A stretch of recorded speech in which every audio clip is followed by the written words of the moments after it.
तो दोस्तों, ये चैनल केवल आपके मनोरंजन के लिए है और इन कहानियों को हकीकत से न जोड़ें।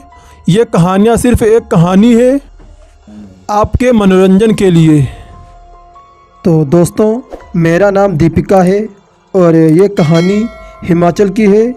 जिस वक्त की ये घटना है उस वक्त मैं गर्मियों की छुट्टी में अपनी नानी के घर गई हुई थी।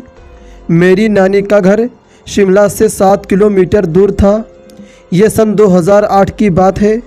मेरी स्कूल की छुट्टियां थीं तो मैं देहरादून से हिमाचल अपनी छुट्टियां बिताने गई हुई थी और मेरी नानी हिमाचल में मेरे मामा के साथ रहती थी। मेरे मामा को बचपन में पोलियो हो गया था, इसलिए उनके पैर बिल्कुल ख़राब थे। वो चल फिर नहीं सकते थे और दिमागी रूप से भी मेरे मामा जी थोड़े एबनॉर्मल थे। हमने कई बार उन्हें देहरादून हमारे साथ आकर रहने के लिए कहा, मगर नानी ने अपने घर को छोड़ने के लिए साफ मना कर दिया और बोली कि गांव के हवा पानी की वजह से ही वो ज़िंदा है। शहर के भीड़ भक्कर में उससे रहा नहीं जाएगा। जो कि ये बात सही थी। खैर, हम ही हर छुट्टियों में नानी से मिलने पहुंच जाते थे और 2008 की बात है। मैं उस वक्त 13 साल की थी। हमेशा की तरह मैं नानी के घर आई हुई थी।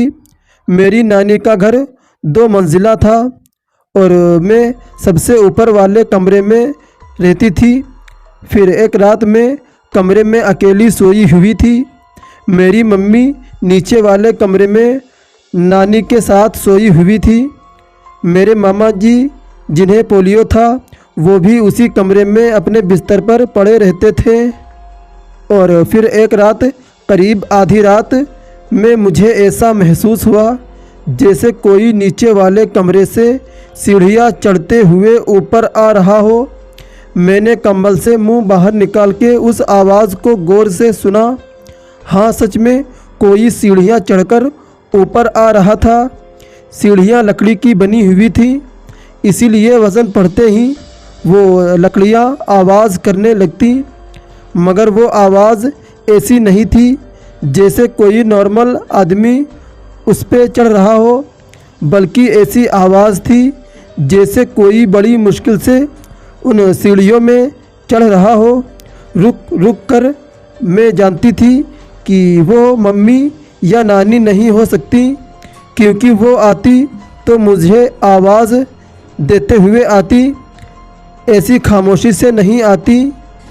और वो मेरे मामा जी भी नहीं हो सकते, क्योंकि मेरे मामा जी चल फिर नहीं सकते थे। वो कदमों की आवाज़ एकदम मेरे कमरे के दरवाजे के बाहर आकर रुक गई। साथ ही अजीब सी भरी भरी सांसें लेने लगी। आवाज़ भी ऐसी थी मानो जैसे रोंगटे खड़े हो जाएं। और वो आवाज़ ऐसी थी जैसे कोई बहुत बीमार हो। मैं सांस रोक रोक कर अपने बिस्तर पर लेटी रही। मैंने हिलने की भी कोशिश नहीं की, क्योंकि अगर मैं ज़रा भी हिलती तो मेरा फोल्डिंग बेड आवाज़ करने लगता और बाहर जो भी था उसको ध्यान मेरी तरफ आ जाता। फिर दोस्तों, लेकिन तभी मेरे कमरे का दरवाज़ा धीरे धीरे आवाज़ करता हुआ खुलने लगा और मैं धीमे धीमे खुद को कंबल से ढकने लगी, मानो जैसे वो कंबल मुझे बाहर खड़े उस खतरे से बचा लेगा। मगर कंबल से खुद को ढकने के प्रोसेस में मेरा फोल्डिंग बेड हिल गया और उसकी आवाज़ से बाहर खड़ा वो जो भी था वो सतर्क हो गया। तभी मेरे कमरे का दरवाज़ा भड़ाक से एकदम एक झटके में खुल गया। मेरे कमरे में एक नाइट बल्ब जल रहा था। मैंने उसी की रोशनी में दरवाज़े में उसे खड़े देखा था। वो मेरे मामा जी थे, मगर वो अजीब तरह से खड़े थे। पहले तो मेरे लिए ये आश्चर्य की बात थी कि मामा जी खड़े कैसे हो सकते हैं। और दूसरी बात जिसने मुझे डरा कर रखा हुआ था वो ये कि मामा जी की आँखों एकदम सफ़ेद थी, हाथ घुटने से नीचे तक लंबे थे और पैर आड़े टेढ़े मुड़े हुए थे। मैंने मामा जी को हमेशा बिस्तर में पड़े हुए देखा था, मगर इस तरह से खड़े देखना मेरे लिए रूह कपा देने वाला मंजर था। सिर्फ 13 साल की थी मैं, मगर मेरे अंदर खुद पर काबू पाने की अच्छी क्षमता थी। मैं अपने डर पर काबू पाकर चुपचाप बिस्तर पर लेटी रही। मेरे मामा जी, जो असल में मेरे मामा थे, बल्कि वो कोई शैतान था, वो कमरे के अंदर घुसा और हवा में कुछ सूंघते हुए इधर उधर मुंह घुमाने लगा। तभी दोस्तों एकदम से घर के बाहर आंगन में एक आवाज़ आई, मानो जैसे कोई लाठी को ज़ोर ज़ोर से ज़मीन में मार रहा हो। उस आवाज़ को सुनकर वो शैतान मेरे कमरे से बाहर निकलकर सीढ़ियों से नीचे भागते हुए सीधा आंगन में चला गया। मैंने खिड़की से बाहर देखा। बाहर मेरी नानी हाथ में डंडा लिए खड़ी हुई थी और वो शैतान मेरी नानी के सामने किसी बच्चे के जैसे चुपचाप सिर झुकाकर खड़ा हुआ था। फिर उसके बाद मेरी नानी ने ज़मीन में एक पुरानी सी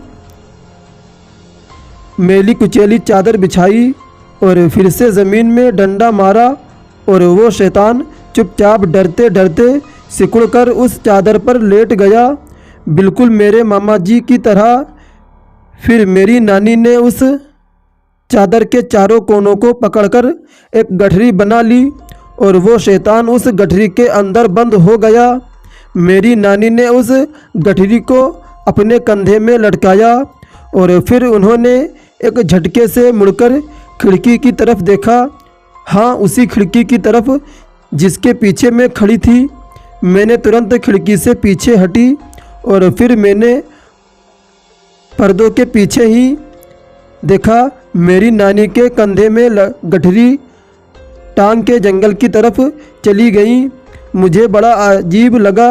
मैंने सोचा कहीं मैं कोई सपना तो नहीं देख रही।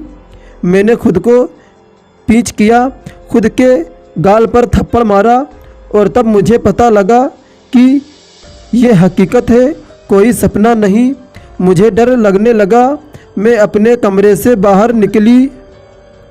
ये हकीकत है, कोई सपना नहीं। मुझे डर लगने लगा। मैं अपने कमरे से बाहर निकली और डरते डरते सीढ़ियों से नीचे गई। मैंने अपनी नानी वाले कमरे में झांक कर देखा। मेरी नानी अपने बिस्तर पर नहीं थी। मेरे अपाहिज मामा भी अपने बिस्तर पर नहीं थे, मगर मम्मी अपने बिस्तर पर चैन से सो रही थी। मैं चुपचाप दबे कदम अपनी माँ के बेड के पास गई और मम्मी को जगाया, मगर मम्मी इतनी गहरी नींद में सो रही थी कि मेरे ज़ोर से हिलाने पर भी वो जागी नहीं। तभी मुझे दरवाज़ा खुलने की आवाज़ आई। मैं चुपचाप से मम्मी के बेड के नीचे छुप गई, क्योंकि मैंने नानी को कमरे में दाखिल होते हुए देख लिया था। मामा जी भी बड़े अजीब ढंग से चलते हुए अपने बिस्तर पर आकर लेट गए। नानी मामा जी से बोली, अब चुपचाप सो जाओ, बाहर मत निकलना, ऊपर कमरे में मत जाना।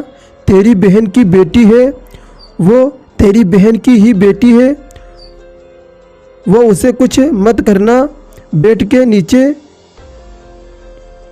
और मैं बेड के नीचे छुपे हुए मैंने अपनी नानी की ये बात सुनी और मेरे रोंगटे खड़े हो गए। यानी कि वो मेरे कमरे में जो शैतान था वो असली में मेरे मामा जी ही थे।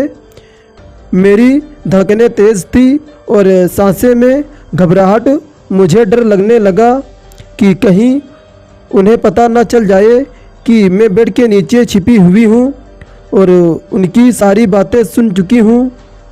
और कुछ देर तक मैं अपने डर पर काबू पाते हुए बेड के नीचे ही छिपी रही, मगर तभी अचानक मेरी नानी ने बेड के नीचे झांक कर देखा और अजीब ढंग से मुस्कुराते हुए बोली, अरे बेटा, तू यहाँ क्या कर रही है? डर मत, डर मत, बाहर आ जा। फिर नानी ने मेरा हाथ पकड़ा और मुझे बेड के नीचे से बाहर खींच लिया। मेरी माँ अभी भी गहरी नींद में सो रही थी। मैंने माँ को आवाज़ दी मगर कोई फ़ायदा नहीं हुआ। माँ सोती रही और मैं रोती रही। मेरी नानी ने मेरे आंसू पोंछे और बोली, डर मत बेटा, ये तेरा मामा अपाहिज ज़रूर है मगर ये कभी कभी नींद में चलने लगता है। पहले कभी इसे ये बीमारी नहीं थी मगर न जाने कैसे अब ये ऐसा करता है। कभी कभी तो ये चलते हुए पूरे गांव का चक्कर लगा लेता है। ये सुनते ही मेरी धड़कनें तेज़ होने लगी और नानी ने कहा, बेटी ये तुझे कुछ नहीं करेगा। और मैं नानी की बात पूरे ध्यान से सुन रही थी। मेरे मन में कई सवाल थे जो मैंने नानी से नहीं पूछे। ये कोशिश कर रही थी कि नानी समझ जाए कि मैं उनकी बात पर यकीन कर चुकी हूँ। मुझे तो ये मेरी नानी भी नहीं लग रही थी। ऐसा लग रहा था जैसे वो कोई और हो। मैं नानी के कमरे से निकलकर सीधा अपने कमरे में आई और दरवाजे को बंद करके अच्छे से सुबह होने का इंतज़ार करने लगी। मुझे नींद नहीं आई। मैं पूरी रात सोचती रही कि नानी ने मेरे मामा जी को चादर में लपेटकर गठरी बनाकर पीठ में कैसे टांग लिया और फिर वो उन्हें जंगल में कहाँ लेकर चली गईं। मेरे मामा जी को पोलियो था, वो ठीक से चल फिर नहीं सकते थे। फिर वो ऊपर मेरे कमरे तक सीढ़ी तक चढ़कर कैसे आ गए और आखिर वो आए ही क्यों थे। नानी ने मामा जी से ये क्यों कहा कि वो मुझे कुछ ना करे। इन्हीं सारी सवालों में उलझते हुए कब मेरी आंख लग गई पता ही नहीं चला। और जब सुबह हुई मेरी आंख खुली तब घर में कोहराम सा मचा हुआ था और नानी और मामा जी का कहीं पता नहीं चल पा रहा था। कुछ लोग कह रहे थे कि उन्हें बाग ले गया है, कुछ बोल रहे थे कि वो पहाड़ से नीचे नदी में गिरकर मर गए हैं। मुझे कुछ समझ नहीं आ रहा था। मैंने माँ से पूछा। माँ ने बताया कि नानी और मामा जी सुबह से गायब हैं। नानी रोज़ सुबह मामा जी को सैर पर लेकर जाती थी पर आज वो दोनों वापस नहीं आए हैं। जब लोग ढूंढने उनको गए तो लोगों को वो लोग कहीं नहीं मिले। और फिर मैं अपनी माँ को पिछली रात की घटना के बारे में बताने ही वाली थी कि तभी दो आदमी भागते हुए कमरे में आए और बोले कि नानी और मामा जी की लाश पहाड़ के नीचे खाई में पड़ी हुई मिली है। फिर पुलिस आई और उनकी लाशों को वहां से निकालकर पोस्टमार्टम के लिए भेज दिया। पोस्टमार्टम में पता चला कि दोनों की मौत पहाड़ से नीचे गिरने की वजह से हुई है और उनकी मौत रात में ठीक 11 से 12 के बीच में हुई। ये बात सुनकर मुझे एक झटका लगा क्योंकि पिछली रात जब मैंने उन दोनों को देखा था तब रात का 1 बज रहा था। पोस्टमार्टम में ये भी पता चला कि नानी के दोनों गुर्दे पूरी तरह से ख़राब हो चुके थे। शरीर के अंदर एक बड़ा ट्यूमर भी था। नानी जल्द ही मरने वाली भी थी। गांव में ये बात फैल गई कि नानी ने ही मामा जी को पहाड़ से नीचे धक्का देकर मारा है और ख़ुद भी पहाड़ से नीचे कूदकर अपनी जान दे दी क्योंकि नानी जानती थी कि उनके मरने के बाद मामा जी की कोई उस तरह से देख रेख नहीं कर पाएगा जैसे नानी खुद करती थी। अब मुझे सब समझ में आ गया था। जिन्हें मैंने देखा था वो नानी और मामा जी का भूत ही था। मामा जी मुझे देखने मुझसे मिलने आए थे पर तभी नानी ने मामा जी को घर से बाहर बुलाकर एक चादर में लपेटा और कंधे में टांग कर वहाँ से चली गई। लेकिन अब उन्हें पता चला कि मैं डर रही हूँ तो उन्होंने वापस आकर मुझे शांत किया और मुझे वापस मेरे कमरे में भेज दिया। उनका इरादा मुझे डराना नहीं था, लेकिन उस घटना से मुझे एक माँ का दिल समझ आ गया कि अपाहिज बेटे की देखरेख एक माँ से बेहतर कोई नहीं कर सकता। नानी ने अपने बेटे को सिर्फ इसलिए मार डाला ताकि वो किसी पर बोझ न बने और न ही लोग उसे दुत्कारें। तो दोस्तों देखो माँ का दिल कैसा होता है। तो दोस्तों आपको कहानी कैसी लगी प्लीज़ कमेंट करके ज़रूर बताएं और इसी तरह की डरावनी कहानियाँ सुनने के लिए हमारे चैनल को सब्सक्राइब करें और बेल आइकन को भी दबाइए ताकि हमारी जो नई वीडियो अपलोड हो सबसे पहले आप तक नोटिफिकेशन पहुंच सके।